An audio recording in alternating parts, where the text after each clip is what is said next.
ئامادەکردنی منشوری جیاخوازیە لانیکەمەکانی خەڵکی کوردستان وەک پێویستیەک.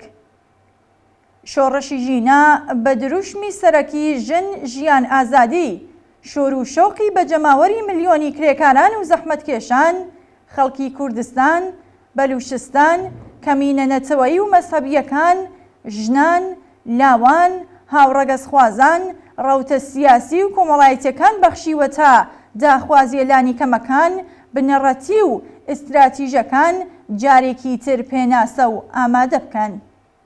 تازەترین هەوڵ لەم بوارەدا لە تاریخی 25 مانگی ڕێبەندانی 1401 بڵاوکرایەوە منشوری جاخوازیە لانیکەمەکانی ڕێکراوە سەربەخۆ سنفی و مەدەنیەکانی ئێرانە لەلایەن ناوەند و تەشەکۆلە سەربەخۆکانی نێوخۆی وڵاتەوە.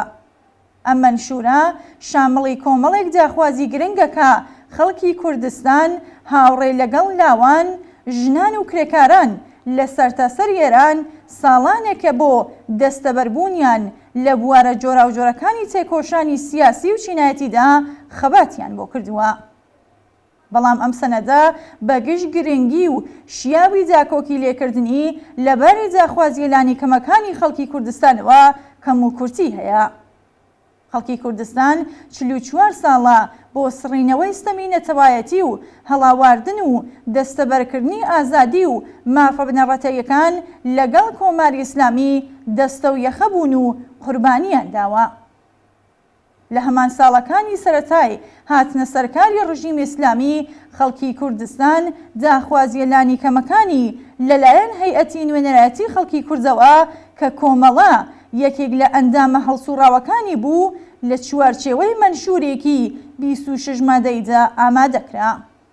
لەو کاتەدا کۆمەڵە وێڕای بەرنامە حزبیەکان و سەنەدی مافە بنەڕەتەیەکانی خەڵکی زەحمەتکێشی کوردستان هەڵسوڕاوانە لە ئامادەکردنی سەنەدی سەرەکی هەیئەتی نوێنەرایەتی خەڵکی کوردە بەشداری کرد. ئەم منشورە لەلایەن خەڵکی کوردستانەوە بە شێوەیەکی بەرین پشتیوانی لێکرا. بەڵام ڕژیمی کۆماری ئیسلامی نەتەنیا ئەوەی قبول نەکرد بەڵکو وەڵامی خەڵکی کوردستانی بە لەشکەرکێشی و کوشتاردایەوە.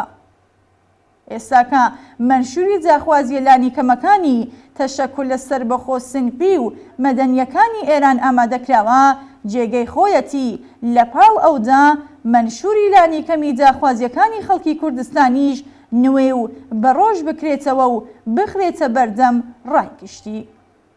کۆمەڵە لە درێژەی هەڵوێستی بەرپرسانە و شۆڕژگەرانەی ڕابردوودا ئامادەکردن و دەقیقکردنەوەی جاخوازیە لانیکەمەکانی خەڵکی کوردستان لەم بارودۆخە تازەدا بە پێویست و لە ڕاستای بەرژەوەندی خەڵک و شۆڕشی ئێستادا دەبینێ و شێلگێرانە پشتیوانی لەو هەوڵانە دەکات کە لەم بوارەدا ئەدرێن. ئەزموونی شۆڕشی ساڵی 1357 دژ بە ڕژیمی سەڵتەنەتی و ئەزموونی هەموو شۆڕشە شکست خواردوەکانی ئەم چەندەیە ڕابردوو ئەوەمان فێر دەکات کە ڕەتکردنەوە و نەویستنی ڕژیم و نیزامێکی سیاسی بەس نییە.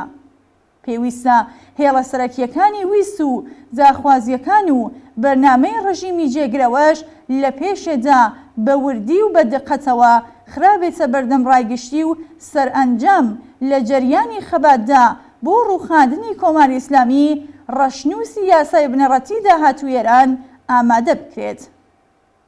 لە دنیای ئەمڕۆدا پێبەندبوون بە منشوری سیاسی، کۆمەڵایەتی، ژینگەیی، ڕاگەیاندن و دامەزراندن مەرجی سەرەکی دیموکراتیزەکردنی کۆمەلگا و بەشداری خەڵک لە دیاریکردنی چارەنووسی خۆیدایە.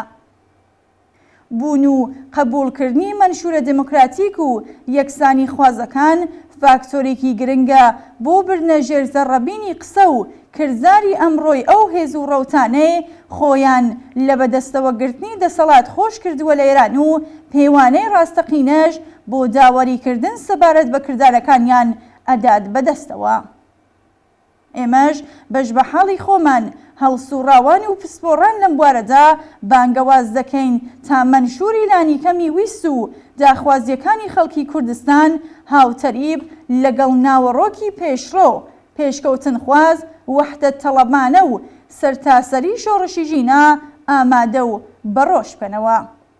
دیارە کۆمەڵە لەم ڕێگەیەدا هەر چەشنە هاوکاریەکی لە ڕاستەی ئامادەکردنی وەها سەنەدێکدا لە دەستدا بێت دەیکات.